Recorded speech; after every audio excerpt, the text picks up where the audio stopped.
Councilmember Luis Cabrera, Present. Councilmember Maria Cecilia Cruz, Present.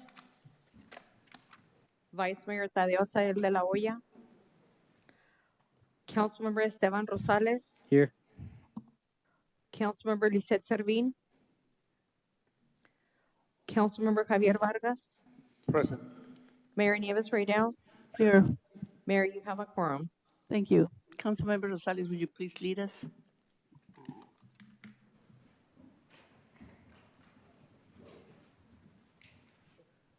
I pledge allegiance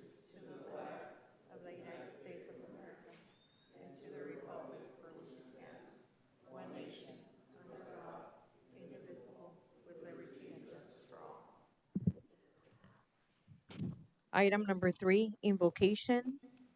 Ms. Elida Valenzuela, Police Chaplain.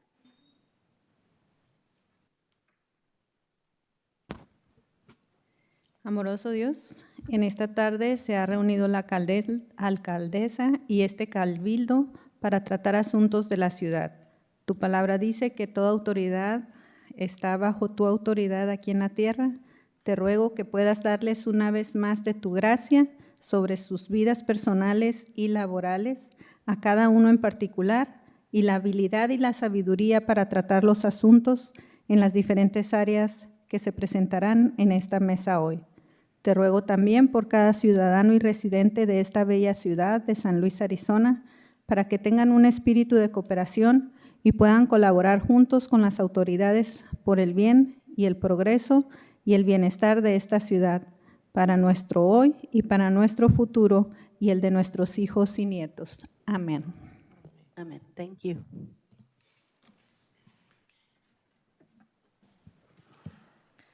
Item number 4, call to the public.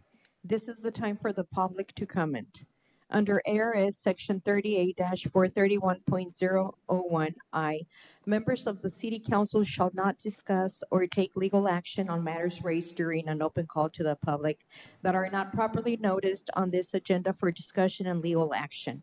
At the conclusion of an open call to the public, individual members of the City Council may respond to criticism made by those who have addressed the City Council, may ask staff to review a matter, or may ask that a matter be put on a future agenda. Anybody from the public would like to address the mayor and the council? Nobody? If not, please continue. Item number 5, proclamation presentations. Item number 5A, proclamation on Child Support Awareness Month, August 2025. Now therefore be it resolved that Mayor Nieves Raydell hereby declares the proclamation in the city of San Luis, Arizona, this 30th day of July 2025. Item number 5B, presentation by Yuma County Food Bank to San Luis City Council. Shara Whitehead, President and Chief Executive Officer, and Michelle Merkley, Chief Operating Officer.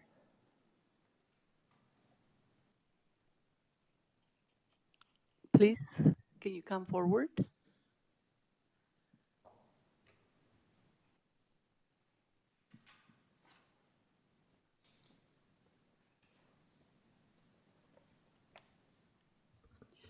Good evening, Mayor Rydell and council members. This evening, you've already received the report that we had sent in, and I hope you had an opportunity to look at it. I have with me this evening Mallory Edgar, who is our agency and programs person, and she is really the magic behind all of this. She's the one who helps make sure that our distributions are done equitably as well as timely, and we have all the food that we need when we load those trucks. Any questions? Comments, questions from council? If not, let's continue. Good. I don't have anything else to add except our grateful gratitude. Okay, well, thank you so much for being here. You're welcome. Thank you. This is a much more robust presentation than we have done before because we've always done it more just specific to San Luis.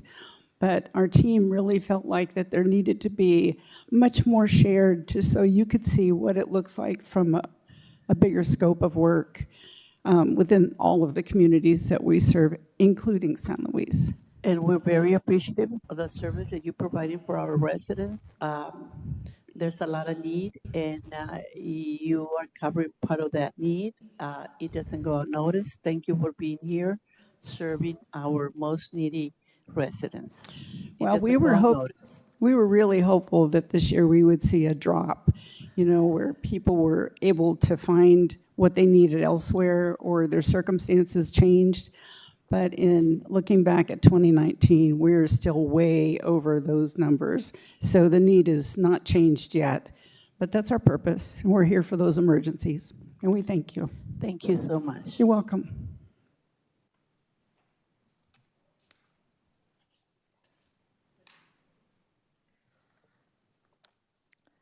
Item number 5C, presentation on Yuma Metropolitan Planning Organization's activity.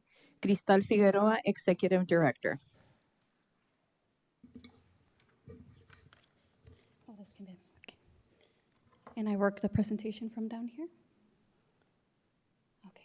Good evening, Mayor Rydell and Council. Thank you for having me here today. My name is Cristal Figueroa, and I serve as the Director of the Yuma Metropolitan Planning Organization, also known as YMPO. I'm here to provide a brief overview of our current activities and initiatives. To begin, I'd like to introduce YMPO. For those who may be less familiar with our role in the region, you may also notice our updated logo from our previous one, which was officially adopted by our board during our last year as a major rebranding effort. So I would like to focus on our mission statement. Our mission statement is to balance multimodal transportation-related needs in our federally designated Yuma Regional Transportation Planning Area while promoting a safe environment and enhancing our community.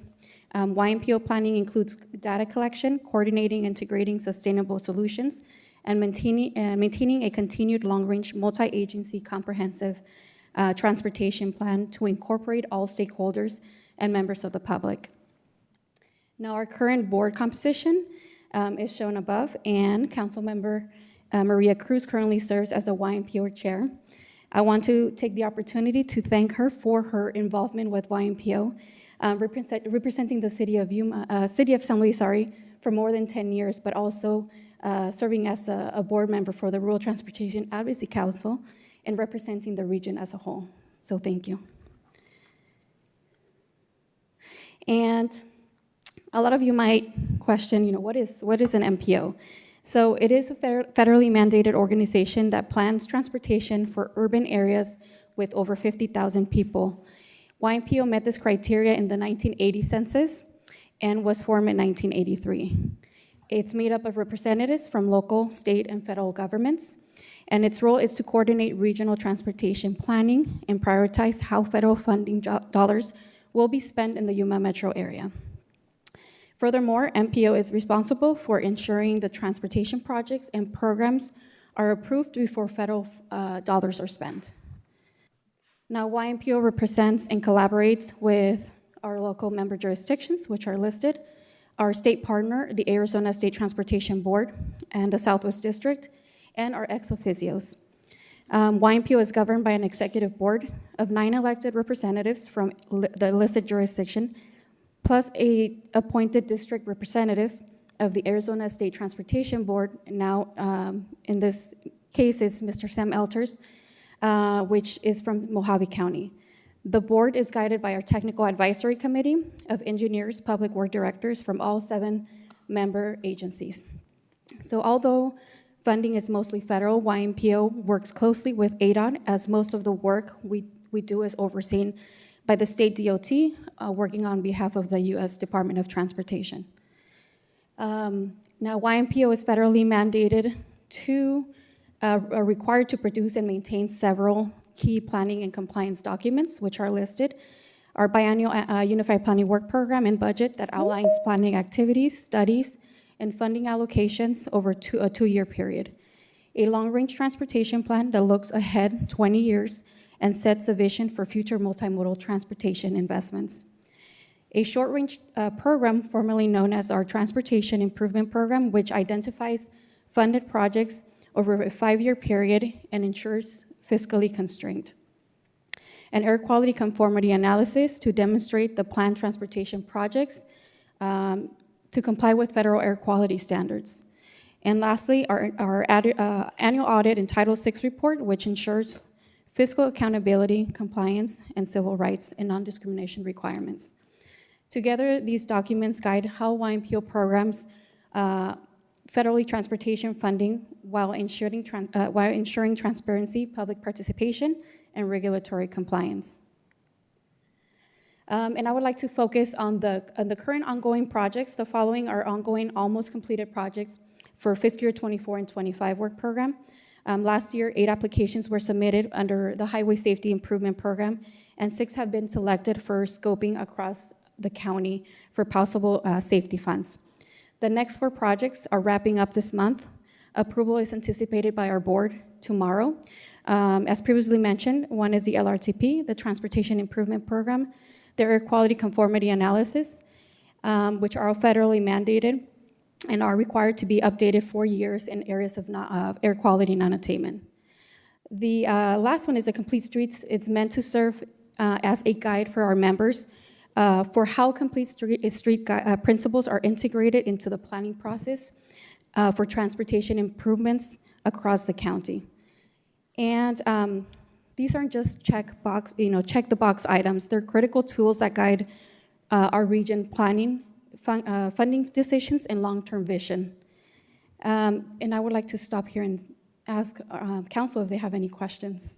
I know it's a lot of information to take, but it's kind of like the foundation information of what YMPO does and how we operate. So I just would like to take a quick second. Anybody has any comments or questions for Ms. Figueroa? Sure. Crystal, can you mention how many federal dollars come through YMPO for the region? And I'm covering that specific Okay. question in another slide, but if we can hold on a little bit, I will definitely address that one. The Roads of Regional Significance has been initiated to consist of evaluating significant routes in our region for the next 20 years, such as US 95, SR 195, Avenue ED, County 14, 3E, and others, which might include transit routes that act as super arterials. Future public engagement opportunities will be communicated to member agencies and public for public input.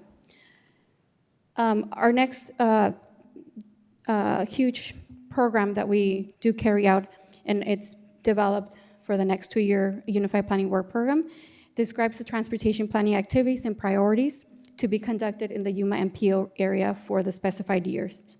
It serves as a foundation requesting federal funds and a control tool for scheduling, budgeting, monitoring the transportation planning process. It was also developed in cooperation with member agencies, federal partners, and is reviewed and approved by the executive board. Provided in the program are defined tasks and budget necessary to accomplish these tasks. Now, I would like to focus on the projects that are expected to be carried out in the fiscal year 26 and 27 programs, which are the next 2 years. As mentioned, the Roads of Regional Significance is underway and expected to be finalized in fiscal year 26. The Transportation Management Area Study, currently, the MPO is designated as the Metropolitan Planning Organization, which provides transportation planning for areas of population over 50,000 or more. The study will determine how fast the region is growing and how or whether the region is likely to attain status of a TMA by the 2030 census. A TMA is identified when an urbanized area reaches a population of 200,000 or more, and this study will help us to analyze certain circumstances with our region, which include winter visitors and daily border crossers. This designation will allow the region to obtain $4 to $5 million in federal funding compared to the currently $1 million that we're currently getting at this point.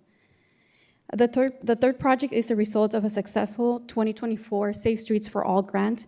YMPO will be carrying a regional comprehensive safety action plan. Through collaboration with local, state, and federal agencies, this project is expected to advance the implementation of targeted solutions for a safer transportation network and allow member agencies to pursue project implementation funding. The short-range transit plan is a best practice update that aims to evaluate and enhance the region's public transportation system over the next 5 years and analyze transit service gaps. The I-8 improvement study aims to identify if a planning level or what north, south, and north roadways should connect to the freeway and what intersection spacing should be implemented, including existing interchange improvements. And lastly, the regional sales tax study for transportation in Yuma region aims to assess the feasibility, benefits, and potential impacts of implementing regional sales tax to fund critical transportation infrastructure and improvements in collaboration with our member agencies. This is a result of the current funding issue in the state. Although the 5-year bipartisan infrastructure bill provides many transportation funding opportunities through competitive grants, the major problem still persists, which is a lack of funding due to decades of underinvestment in our infrastructure, primarily due to the fact that the fuel tax has not been increased in over 35 years. For transportation construction, the purchasing power of $1 in 1990 has now been reduced to 41 cents, yet the fuel tax has remained at 18 cents per gallon. In addition, inflation, revenue collection, and has also impacted by continually improving vehicle efficiency standards and increased alternate fuel vehicles. The map to the right shows that 36 states have implemented a fuel tax reform, and 10 shaded in blue have gone more than 3 decades without an increase. This includes the state of Arizona. I'm sorry, this is the slide I was talking about. So the next map here in Arizona highlights regions in the state, which include MAG, Pinal, Pima, the city of Flagstaff, and the city of Yuma, areas that collectively represent approximately 85% of the state's population and currently have a voter half-cent sales tax in place. The remaining 15% of the state, including parts of the YMPO region, currently does not have a dedicated transportation sales tax. Our region needs a voter-approved sales tax to help address the historic underinvestment and gain control of our local and regional transportation priorities. In the meantime, our region continues to pursue one-time funding opportunities, including support from Rural Transportation Advocacy Council.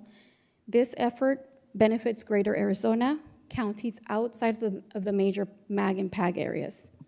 Unfortunately, I don't have better news to report for our region in the latest state budget. When the legislature adjourned in June, the adopted state budget did not include funding for any of our region projects listed under House Bill 2304. These were regional priorities, particularly focused improvements along US 95, one of our most critical corridors. In previous cycles, we've seen better outcomes, so we may remain hopeful and persistent in advocating for our priorities during the upcoming cycle. Another major effort benefiting rural Arizona is the Arizona Smart Fund. It was created 3 years ago to help local agencies leverage federal grant opportunities. This program has been instrumental for rural regions.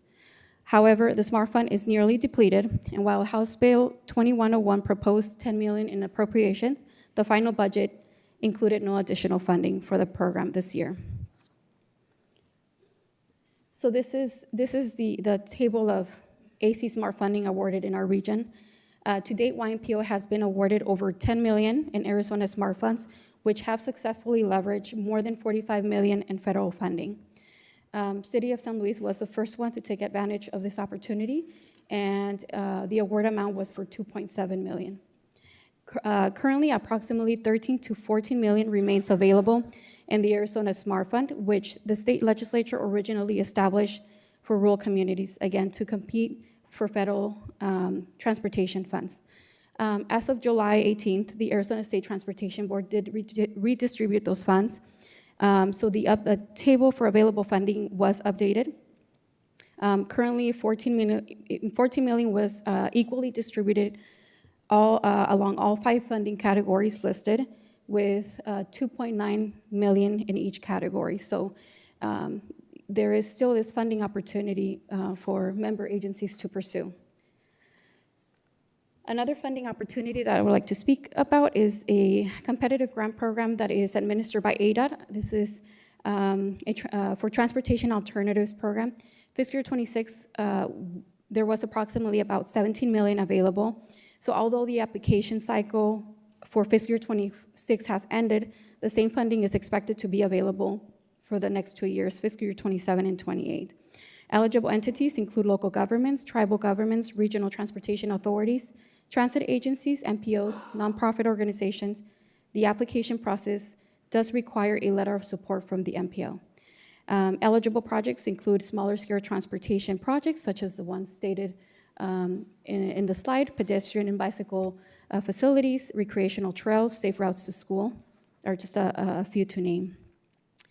Another funding opportunity that comes to our region is YMPO receives approximately $1 million a year in STBG funding, which is Surface Transportation Block Grant, for transportation projects in the YMPO region, and these get usually programmed in the Transportation Improvement Program. These funds come from Federal Highway and is administered by ADOT. We currently have fiscal year 27 through 30 available to program. The certain eligibility criteria must be met related to the project location and road reclassification and planning. It is a flexible funding source. Eligible applicants as listed, and TAG member must submit a project for consideration. Mayor Rydell, this concludes my presentation. If you have any questions, I'd be more than happy to answer. Any questions, comments from council? If not, thank you. Great presentation. Thank you. Mayor, Okay, sorry, I didn't hear you. No, I didn't say anything. It's okay. Do you have an update on the Gary Knight? Yes, thank you for asking about that. So the Gary Knight Memorial Highway that we initiated last year was approved by the Arizona State Board of Geographic and Historic Names. So we are expecting to have a ceremony, hopefully this year, to honor all the efforts of Mr. Council Gary Knight. He was a great advocate for our region, specifically for US 95, and Councilmember Cruz, you closely worked with him, and you know the effort that he put into this region, representing our region, not only in the local region, but also state and federal levels. So thank you for asking. Yes. I just want to say thank you, Crystal, for the presentation and all the information provided. And also thank Maria for serving on the board. I know that serving on multiple boards sometimes gets challenging, but being the chair of the board, thank you, Maria, for stepping up and giving San Luis high name up there with all the other cities and governments. Thank you, Crystal. Thank you. Anybody else? If not, thank you, Ms. Figueroa. Thank Great you. presentation. Let's continue. Item number 5D, presentation and update on Fuerza Local Cohort 1 and Economic Impact Report. Armando Esparza, Director of Economic Development and Government Affairs. Good evening, Mayor and council members. As part of this USDA grant week, we are required to report back on program activities. And as we were figuring out how to develop our report, we decided to come up with a survey to send out to the Fuerza Local participants to better understand how the program helped them. And a reminder, this is a USDA grant that the city got to do 2 of these cohorts. And we had a really good turnout for the first one, and now that we're starting the second one. And the survey really wanted to understand any investment or activities that the businesses were planning on doing because of this program, and also just their understanding of the material that was provided. And some of the data that came back was impressive. These 11 businesses that graduated were invested about $91,000 into their businesses.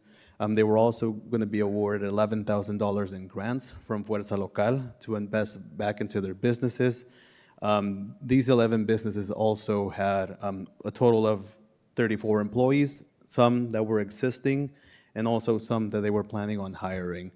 And they also all together assisted to about 560 hours of training and courses. When we were selecting the businesses, we wanted to make sure that we just did not select startups and new businesses. We wanted to keep a good mix. So we select, from the 11 graduates, we had 6 that were existing established businesses. We had 4 new businesses that started during the program. So it was entrepreneurs that had an idea and they formalized their business.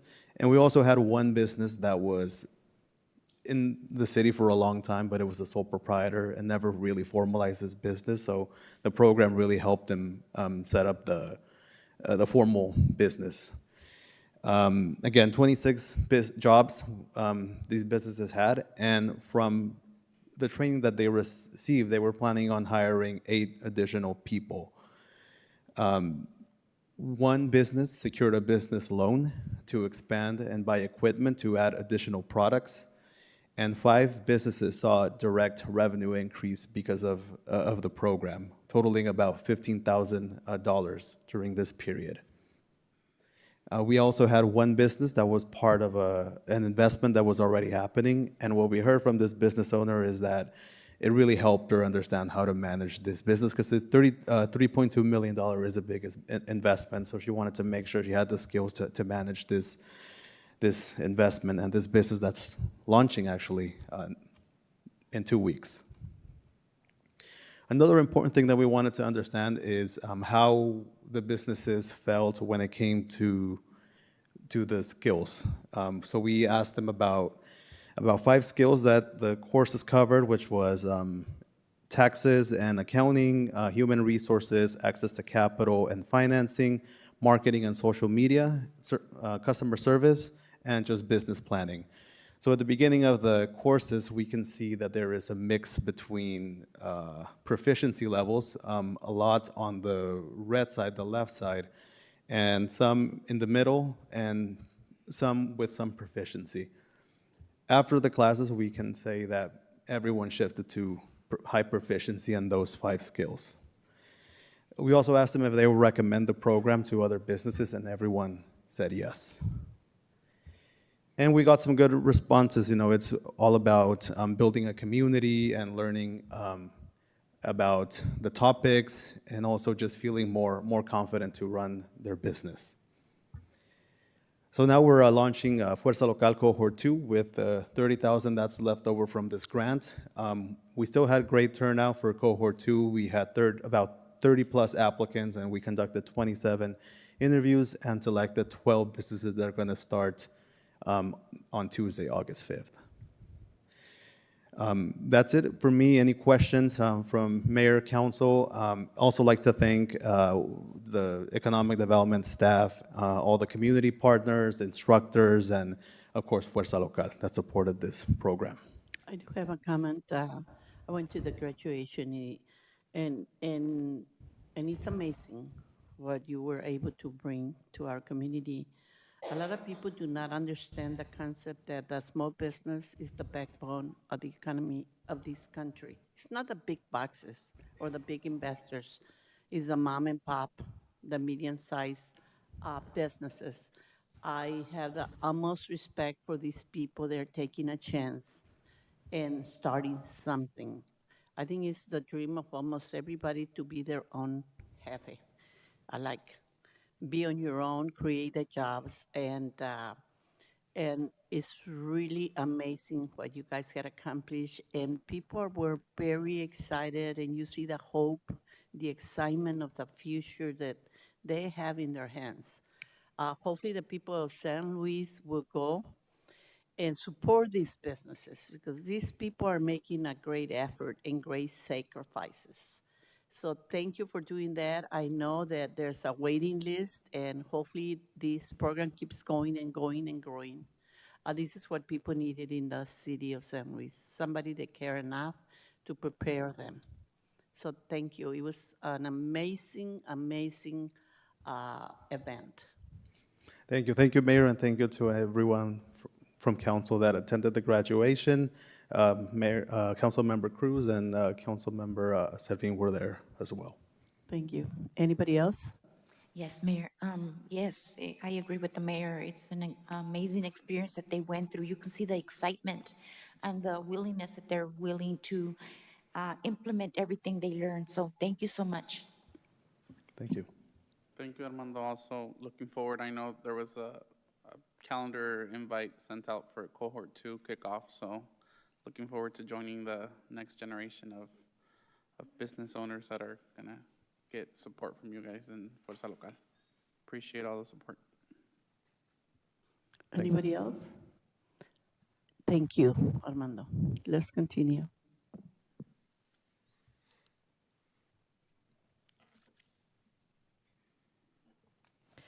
Item number 6, consent agenda. All matters are considered to be routine by the city council and will be enacted by one motion. If discussion is desired, that item will be removed from the consent agenda and will be considered separately. Mayor, I move to approve the consent agenda. There's a motion and a second. All those in favor signifying by saying aye. Aye.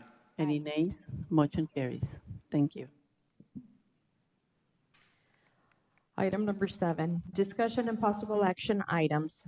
Item number 7A, discussion and possible action on any and all matters regarding authorization for the purchase of Fortinet network infrastructure equipment to replace aging network hardware and to upgrade firewalls through PCS solutions using 1GPA National Purchasing Cooperative Agreement Contract Number 25-09PV-06 under the authority of the City of San Luis Procurement Code 3.05.090 Cooperative Purchasing. Fernando Corona, IT Manager. Good evening, Mayor, council members, and members of the public. I'm here tonight seeking the approval to purchase network infrastructure from PCS Solutions with a total of $211,340.92.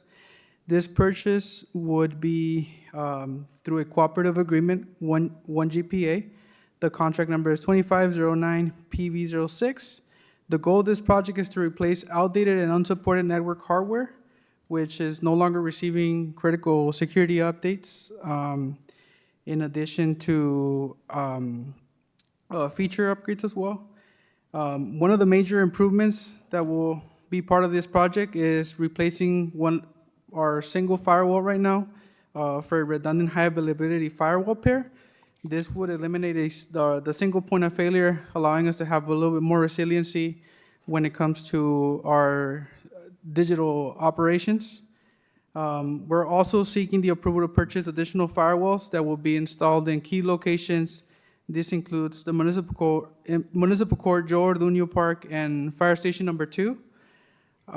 These upgrades will not only improve the security by having these additional features in place, but it would also allow us to route traffic more efficiently. We're planning to add an additional circuit on each and every one of these locations where we're adding a firewall, where we would route the traffic that is going to cloud applications directly into the internet, and then anything that's privately hosted, just use our existing dedicated MPLS circuits. This would not only include, make us a little bit more efficient when it comes to navigating the web and stuff, but it would also improve the resiliency in case one ISP, internet service provider, goes out, then we would have the other one as a backhaul. And in terms of resiliency, in terms of efficiency, we would be able to leverage low-cost internet circuits as a primary backhaul for just cloud-based internet traffic. The new equipment also comes with a three-year support contract agreement that covers additional security features such as anti-malware, a lightweight network access control system, and among other intrusion prevention and detection security features that come with the solution. In short, the investment is it's actually necessary to keep our network secure, reliable, and capable of supporting city operations now and into the future. And I would like to seek your approval, respectfully request your approval, and I don't know if you have any questions or concerns. Questions, comments, concerns from council? Yes, sir. Thank you, Fernando, for the presentation of the item. I do have a question, and just reading the item in a little bit of more simple terms, why is this important? Why does this matter to our community? So this matters because this is practically the backbone of our entire digital operations, which includes all of our departments here at the city, everything from billing and collections, our finance department, our public works department, our 911 system. They all rely on this critical network infrastructure in order to stay connected and perform their digital operations on a day-to-day basis. So that kind of like just. Thank you, and I did see that from the item. I just wanted a little bit of more simple terms for the community to understand. It is a $211,000 investment that we're doing in an infrastructure that the community is not going to see visually, but it is a much needed investment for like all the things that you mentioned, especially public safety, calling 911, making sure that our credit cards that are used to pay our utility bills aren't hacked, and that information isn't gone into the dark web or whatever that is, or addresses or names and all that stuff. So thank you for bringing this up, and I just wanted to make that point because it is a hefty amount that we're spending on infrastructure, and I know IT can get very expensive, and like I said, it's not something we technically see. It's not a park, it's not a street, it's not something that the community gets to see, but it is something that does affect their budget. Thank you. Absolutely. Thank you, sir. Anybody else? If not, I'll entertain a motion. Mayor, I move to approve the purchase of Fortinet network infrastructure equipment through PCS Solutions for a total amount not to exceed $211,340.92. Second. There's a motion and a second. All those in favor signifying by saying aye. Aye. Any nays? Motion carries. Thank you, Mr. Corona. Thank you, Mayor. Item number 7B, discussion and possible action on any and all matters regarding the ratification of payment for temporary staffing services provided by Robert Half. Fernando Corona, IT Manager. I'm also bringing to your attention, tonight, I'm seeking the approval to ratify the payment for a temporary IT help desk service that were contracted from Robert Half back in August 12th of 2024. The actual service extended from March 12, 2024, all the way to March 21st, 2025. The city brought in a temporary IT help desk technician through Robert Half. This position was critical in keeping our day-to-day technical operations in order to provide the support that our staff needs over the phone or whether it's through email communication, etc. This was crucial in order to alleviate the staffing transition that we were having. Since we went through the regular standard open recruitment process that our city rules and regulations require, this was the contracting of this temporary position was crucial in order to make sure that our support quality wouldn't go down, and that we were going to be able to be as responsible as we usually are. Therefore, we're just seeking the ratification of the total payment issued on fiscal year 2024-2025 in the amount of $47,354 with 57 cents. The above mentioned reasons and to waived. We would like to waive any form of purchasing as permitted under the City of San Luis Code, purchasing code 30.05.010RF. Thank you for your consideration. I got a question. Did this temporary employee did you end up hiring him? Or did he stay with you? Yes, that's one of the benefits of going with temporary hires, is that if they perform well and they perform well during the interview, it's an opportunity for them to stay with the organization, and we actually ended up keeping the person since the person has she's very professional, and then all of the departments have spoken highly in regarding this particular person. Thank you. Anybody else? Questions, concerns? If not, I'll entertain a motion. Mayor, I move to ratify the budget transfer in the amount of $54,600 and the payment in the amount of $47,354.50 to Robert Half for temporary IT help desk staffing service provided from August 12, 2024 to March 21st, 2025, and to waive formal procurement procedures as presented. Second. There's a motion, a second. All those in favor signifying by saying aye. Aye. Aye. Any nays? Motion carries. Thank you. Thank you, Mr. Corona. Item number 7C, discussion and possible action on any and all matters regarding the approval and ratification of payment for the Arizona Department of Transportation contract modification for the Los Alamos Curve Realignment Project. Manny Hernandez, Assistant Director of Public Works. Good evening, Mayor and honorable council members. Public Works is here this evening requesting mayor and council approval and ratification of payment for an unplanned yet necessary contract modification with Arizona Department of Transportation for the Los Alamos Curve Realignment Project. We were notified late into the fiscal year by ADOT that there would be a change in the project scope, specifically related to right-of-way acquisition and additional design work, which increased the city cost share. At this time, the additional cost is $63,949, which was not budgeted for. Due to the urgency of the project and timeline constraints, the payment was made using existing highway user funds allocated for another project. Public Works explored alternative funding sources, including YMPO, and a request to ADOT to reallocate federal construction funds, but those options were unfortunately not available.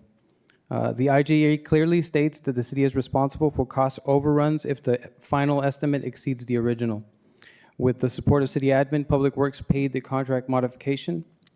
Today, we're requesting to formally approve and ratify the expense. Any comments, questions from council? Yes, Mayor. I just want you to explain, because I get questioned a lot about this dangerous curve, as they call it. Why has the project either been moved to a different year, to another fiscal year? Can you just remind the public why this was?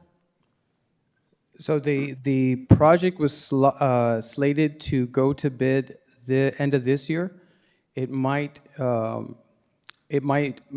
shift over till the beginning of next year, and that was due to right-of-way acquisition, to design changes they had to make. That's primarily the reason why we've had to shift.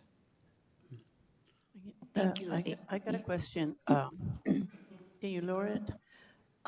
These monies were moved from the design, is Eloyo here?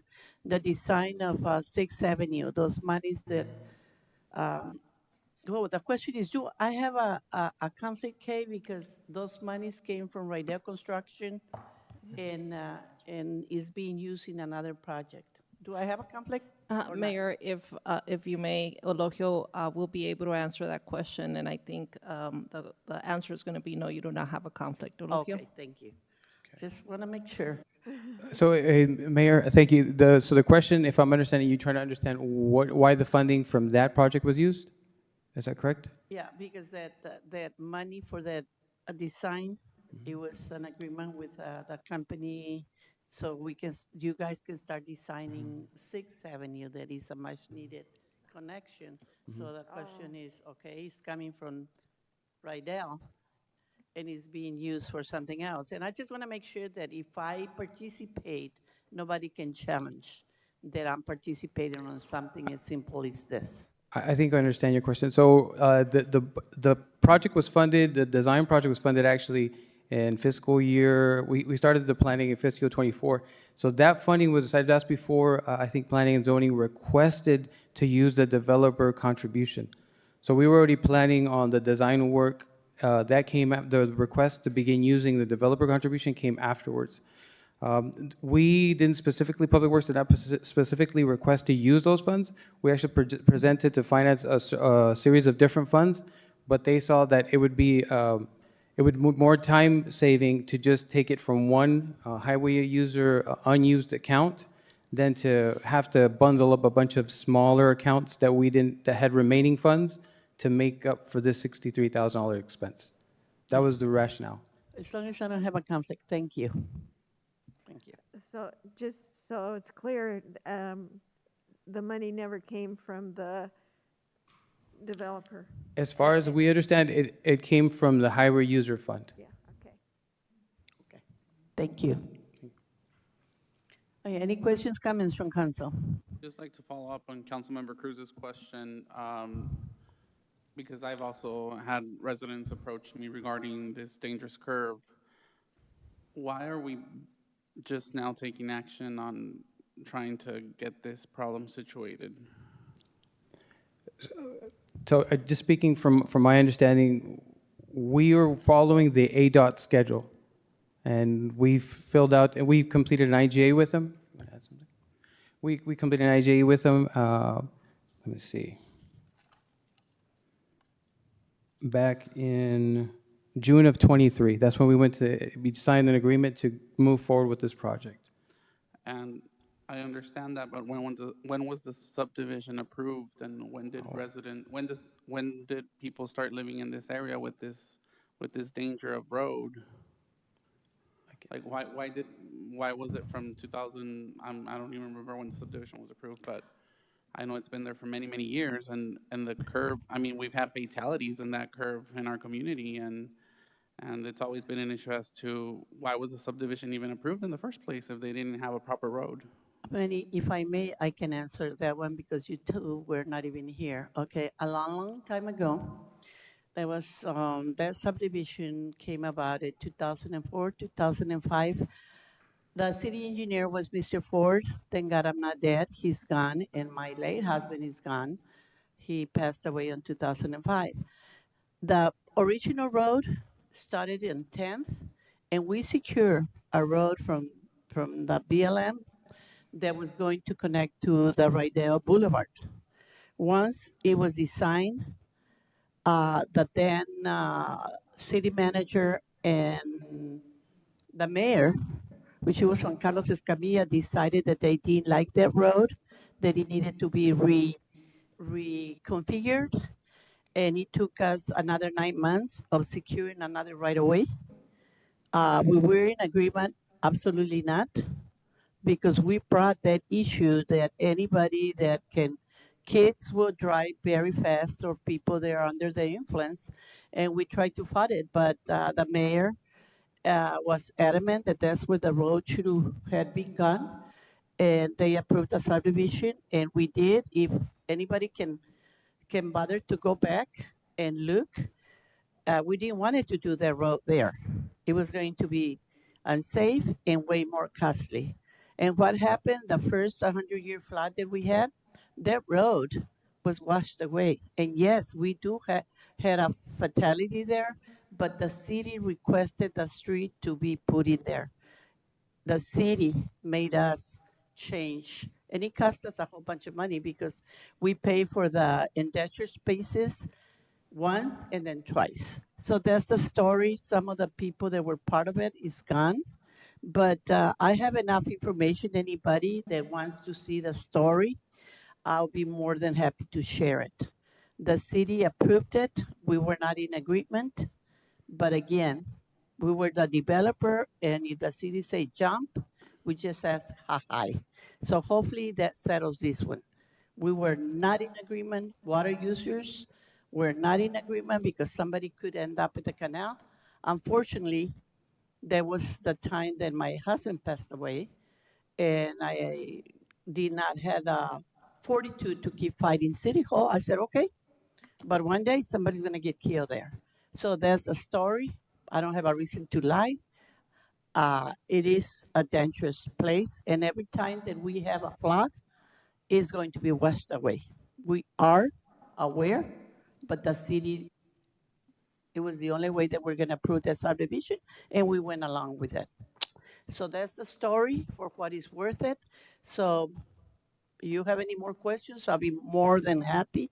And we have all the documentation because we gotta save it so we can set the record straight. None of you were part of this, none of you were part of that. I was part of that, okay? And I can tell you, it cost us way more money just because a mayor and a city council decided to move the road, and we obey, okay? So, any more questions? Thank you for the opportunity to bring this up, okay? I have a comment, Mayor. Thank you Yes. for the explanation. This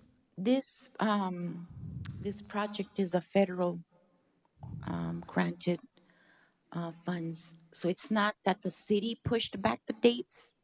It's a ADOT thing. They kept pushing back the dates. And so I just wanted you to clarify that because some of the people were saying, well, you guys keep promising. And so it's just, I just wanted a clarification, but that this is an ADOT issue that, if they say we change the dates and the city has to work with ADOT because this is administrated by ADOT. If I may, Mayor? Please. So like Councilmember Cruz mentions, so these are federal highway safety funds. So usually those funds only are available when there's a fatality. Usually, the more serious the accident or fatality, the higher the scoring when we go and request these funds. So normally these funds become available like 4 or 5 years out when the request is made. So I think just like Manny mentioned, the project has slid some, but again, the original schedule was to go or be advertised earlier, but there was no way because going through the right-of-way acquisition with BLM takes 8 months, I think they said. So that's one of the reasons it hasn't been built. However, the design is pretty much complete. It's really the right-of-way acquisition that's holding up the project, but they're on their way. They're working on it. Yeah, there's a 70-acre behind Los Alamos, and hopefully one day somebody decides to develop those 70 acres. I will highly suggest to go back to the original plan, 10th Avenue, connecting to David Rydell Boulevard, and maybe going one way and then coming the other way, because the road is already there. In an ideal world, that will be safer and better. So it's just a suggestion. We don't have the money, but it will work better that way, because that curve is dangerous. It doesn't matter how you see it. Thank you for that information. I also have a follow-up question. So that was a little bit of the history of the project. Now, moving forward, what should residents expect? You said we're going out to bid at the beginning of next year. Currently, that's what's projected. Okay. Do you have an anticipated time of when this project will be accomplished? No, I'd have What's to the- get back to you with that, council member. Thank you. And if you can also share the design. Thank you. Will do. Thank you. So just as a ballpark, I mean, once it's advertised, we get a contractor on board. This project is probably between 6 to 9 months or so in duration. But then again, it's a federal process, so it's a little bit slower than what our process. So maybe those become 10 months or so. Thank you. Anybody else? If not, I will entertain a motion. Mayor, I move to approve and ratify an additional payment of $63,949 for the ADOT contract modification for the Los Alamos Curve Realignment Project and to perform a budget transfer as described in the fiscal impact of this item. There's a motion and a second. All those in favor signify by saying aye. Aye. Aye. Any nays? Motion carries. Thank you, Mayor. Thank you, Manny. Thank you, Elohio.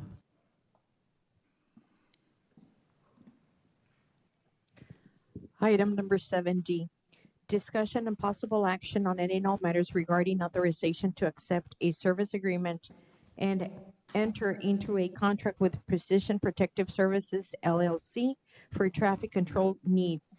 Nigel Reynoso, Chief of Police. Good evening. The San Luis Police Department is requesting approval to renew and enter into agreement with Precision Protective Services to assist with traffic control needs. As you are aware, we are continuing to have road construction, and we are going to be having it for quite a while. So this is going to give us a flexibility to be able to utilize their services. They have been working with us for almost 2 years, and not only with the police department, but also with other departments throughout the city. So they understand our needs. A total of $85,000 was approved for their services.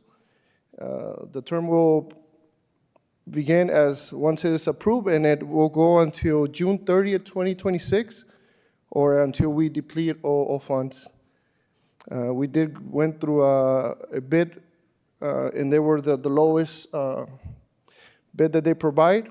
And just to give you an update with our staffing, we also receive approval to hire more police officers, but unfortunately the process takes, it's a lengthy process, so we're continuing to work with our human resource to hire new police officers. But again, we won't see them in probably about a year and a half. They have to go through the academy, the training before they start performing on a solo base. So we still need their assistance with traffic. I will answer any questions that you guys may have. Comments, questions from council? Is needed. We don't have any other choice. If we don't have comments or questions, I will entertain a motion. Mayor, if I may ask a question, Go ahead. have we had any issues with this company? I know it's just to rehire them again. No, we have not. Awesome, thank you. Okay. I move to approve the renewal of the contract with Precision Protective Services for the traffic control service during fiscal year 2025-2026, not to exceed the budgeted dollar amount of $85,000 and waive formal purchasing procedures for the justification presented. Second.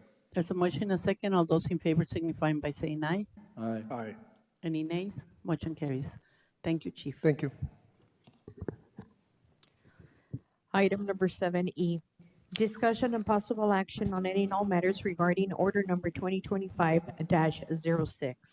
An order of the Mayor and City Council of the City of San Luis, Arizona, approving and adopting the intergovernmental lease agreement between the City of San Luis and Greater Yuma Port Authority, Inc., GYPA, for the lease of the building at 788 East B Street, San Luis, Arizona.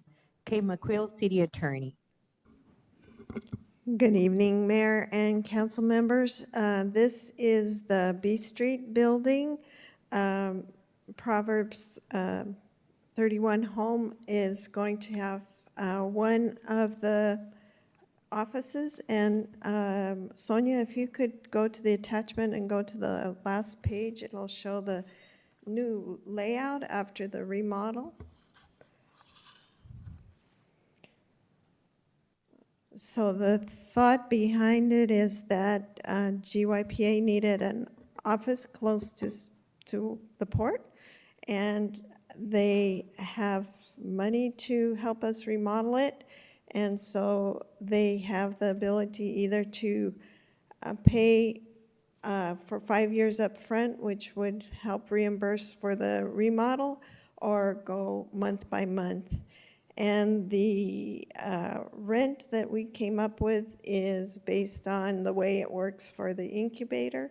So all the buildings were trying to make some consistency out of it. GYPA got a donation for furniture, so they'll be able to furnish it. They will keep it, though, if they leave. The city is going to take care of maintenance and janitorial services. They can make improvements up to $5,000, and then they need to come to the city for permission. I think that kind of summarizes it. Is there any questions? Questions, comments from council?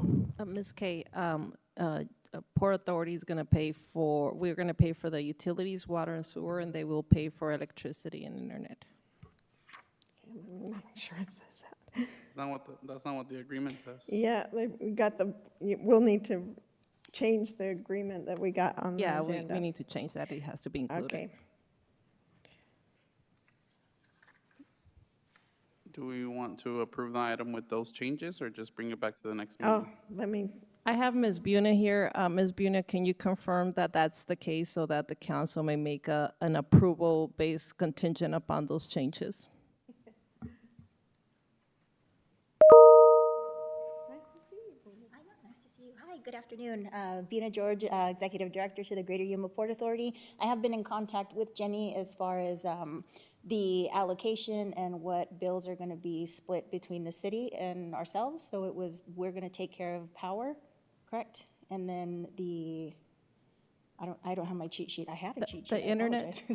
The internet? Oh, and the internet, yeah, that's transfer actually from my office over here to San Luis. So actually, it does say that utilities of water, sewer, trash will be included in the rent. So it's our responsibility. So we're paying water, sewer, trash, and maintenance and janitorial. The Port Authority will pay for electricity and for internet. Okay, so the agreement is correct. Article 8, utilities, page 3 of the 17. It does state, Yeah, so it does state that electricity way. and internet, yeah, will be responsibility of lessee, yeah. Okay. Yes, so confirmation on that. And again, thank you. The building looks absolutely beautiful, and we're excited to be here in San Luis and close, to receive our federal partners when they come visit us. Thank you. I have a question for you, Kay. Does Councilmember Cruz has a conflict of interest since she's been in the council and she's going to be occupying by one of the offices? Would she be able to vote is my direct question to you. she would because she actually, her nonprofit is actually one of the remote interests listed on the conflict of interest. So, and this lease won't affect her for her office, other than it does give her the office. Oh, yeah. I want to make a comment because I don't like people backstabbing, blindsiding, or making assumptions and making accusations without the facts. Yeah. This is the fact about the mayor, and this is my opinion. I would never agree for a council member to be using city buildings or offices, and it's not personal. It's the impression. It's the impression that we give into the public, that we as public officials are taking advantage of our position. Nothing personal about Councilmember Cruz or Councilmember Vargas, because they're both are doing the same thing. It is what I think it should never be done. And again, I'm only one vote, and I know people take it personal. It should not be personal. I should be entitled to have my opinions. Perception is everything, and even if it's not illegal, we should be very careful on the things that we're doing because people are watching us. And we had, when I started, we had Point of quite order, a few nonprofits using our buildings, and we were asked them to leave, okay? Point of order, So Mayor. what is, I'm sorry, I'm speaking, Yeah, Councilmember point Cabrera. of order, please. I'm speaking and you don't talk over me. I'm not speaking. I either, Your Honor. am. I'm pointing a point of order. Let's take a 5-minute recess, okay? And then I'll come back.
Let's resume the meeting. So there will be no corrections to the lease. We've got it written the way intended, correct, Buna? Okay. I move to approve and adopt order number 2025-06 and the lease with GYPA as attached to this agenda item. Second. There's a motion and a second. All those in favor signifying by saying aye. Aye. Aye. Any nays? Mayor, for clarification, may I ask who seconded the motion? I did. Thank you. Could you do a roll call, please? Yes. Want it on the record. Councilmember Luis Cabrera, Aye. Councilmember Maria Cecilia Cruz, Aye. Councilmember Esteban Rosales, Aye. Councilmember Lisette Servin, Aye. Councilmember Javier Vargas, Aye. Mayor Nieves Raydell. Nay. Mayor, motion carries. Thank you. Mayor, I just wanted to make a statement that the statements made by the three council members after the break was not part of the recording, so. Thank you. I knew that. Let's proceed. Item number 7F, public hearing followed by discussion and possible action on any and all matters regarding proposed ordinance number 468, an ordinance of the mayor and city council of the city of San Luis, Arizona, continuing the occupational registration for peddlers as set forth in City Code Chapter 5.10. And finding the registration requirement is necessary to protect the health, safety, or welfare of the public, and amending City Code Section 5.10.020 to clarify the application process requirements, repealing any conflicting provisions and providing for severability. Kay Maquillo, City Attorney. Good evening, Mayor and council members. This item doesn't change our code that much, but we need to go through a process to be able to implement it. We had this code in place for door-to-door salespeople, and it required registration with the police department. The concern is, you know, I don't know how to say this nicely in public, but people who might take advantage of people, have bad practices, or might even have criminal intent about what the neighborhood is doing. So it allows for fingerprinting and criminal background check, and also look into how they'll be, their practices in their door-to-door sales. But since we passed that regulation, the state legislature took away some of the city's authority to regulate businesses. And in order for us to do that kind of regulation, we need to go through this public hearing process to be able to do that registration for door-to-door sales. Okay, it's open to the public. Any comments, questions, council, people that are in attendance? No? Nobody? Okay. Then I'll entertain a motion to close the public hearing. So move. There's a motion. Do I hear a second? Second. There's a motion, a second, to close the public hearing. All those in favor signifying by saying aye. Aye. Aye. Any nays? Motion carries. Thank you. Mayor, I move to approve the reading of ordinance number 468 by title only. Second. There's a motion, a second. All those in favor signifying by saying aye. Aye. Aye. Aye. Any nays? Motion carries. Ordinance number 468. An ordinance of the mayor and city council of the city of San Luis, Arizona, continuing the occupational registration for peddlers as set forth in City Code Chapter 5.10 and find the registration requirement necessary to protect the health, safety, or welfare of the public. Amending City Code Section 5.10.020A to clarify the application process requirements, repealing any conflicting provisions and providing for severability.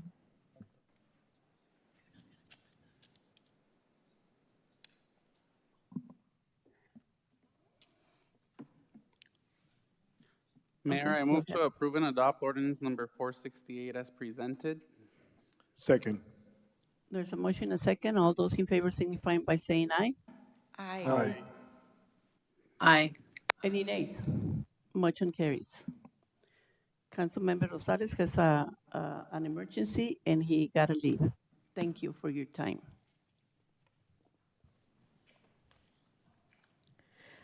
Item number 8, summary of current events. Events by mayor, council members, and/or city manager pursuant to ARS Section 38-431.02K.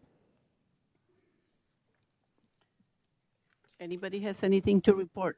Yes, Mayor, I would like to share that last week I had the honor and privilege to attend the National Association of Latino Elected Officials, NALEO annual conference, along with Councilmember Cabrera, Servim, some colleagues from the city of Somerton and Yuma County, and many other Latino leaders from across the country.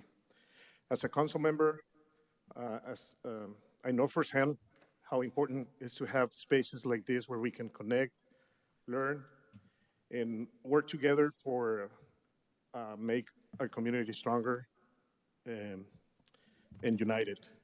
Naleo reminds us that representation matters, our voices, our stories, and leadership help shaping policies that reflects the diversity, the strength, and resilience from our people.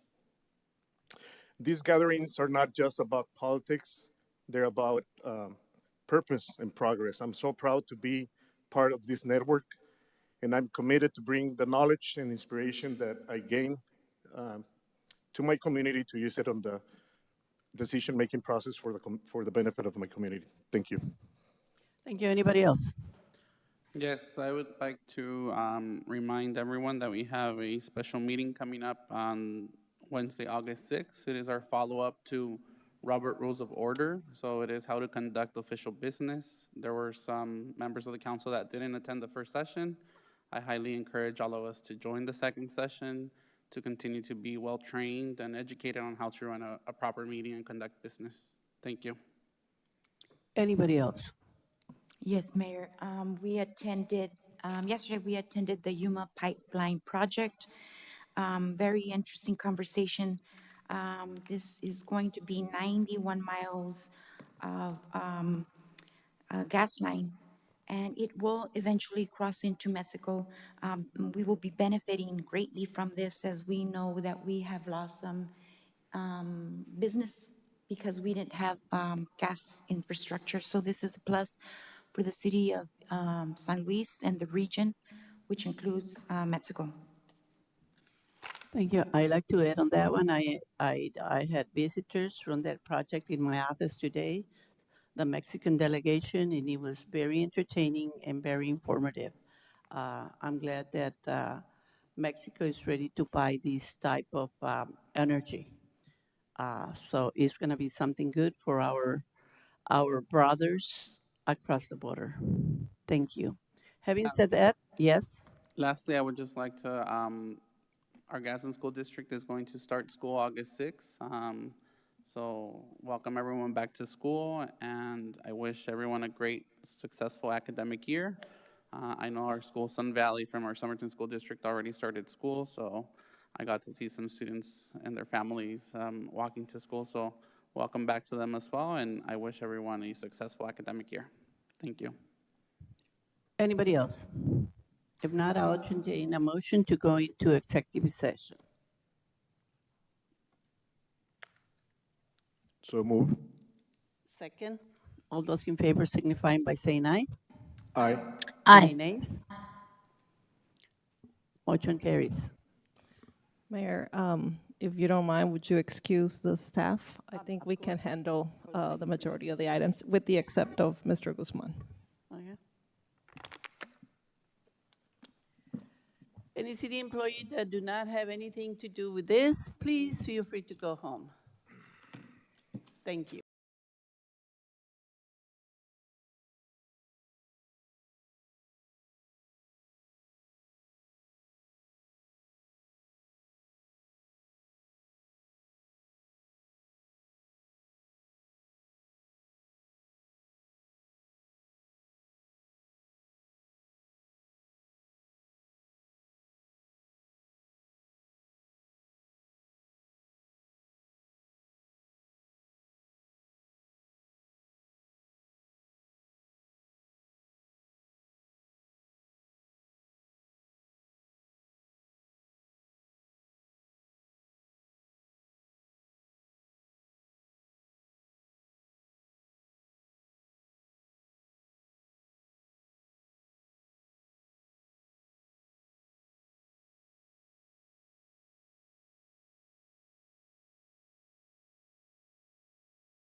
Hear me?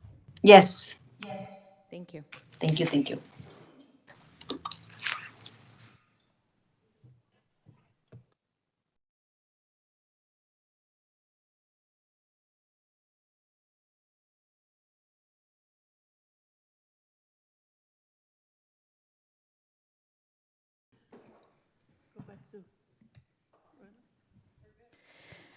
Yes.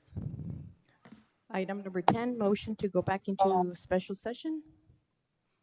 So move. Second. So motion and second. All those in favor signifying by saying aye. Aye. Aye. Any nays? Motion carries. Item number 11, discussion and possible action item number 11A. Discussion and possible action on any and all matters regarding resolution number 2368. A resolution of the mayor and city council of the city of San Luis, Arizona, ordering and calling a special election to be held on November 4th, 2025, in and for the city of San Luis, Arizona, to submit to the qualified electors of San Luis proposition number 434 regarding city council's compensation, benefits, and/or travel allowances. Good evening, Mayor, council members. This resolution calls and orders the special election to be held on November 4th regarding proposition number 434. This resolution establishes the date for the election in addition to other deadlines, including the deadline for the filing of arguments. I'll be happy to answer any questions. Questions, comments? No? Yes, I do have a question. Sonia, I didn't see a timeline attached to the item. And I might have missed it on the resolution. Do you have a timeline for this election? Mayor, council members, yes, we do have a timeline. We usually do not include the timeline, but there is one within the city clerk's office. I would like to ask if you could email that to me. Thank you. Absolutely. Anybody else? If not, I move to approve and adopt resolution number 2368 is presented. Second. There's a motion and a second. All those in favor signifying by saying aye. Aye. Any nays? Motion carries. For the record, I abstain. Excuse me? For the record, I abstain. Okay, let's do a roll call.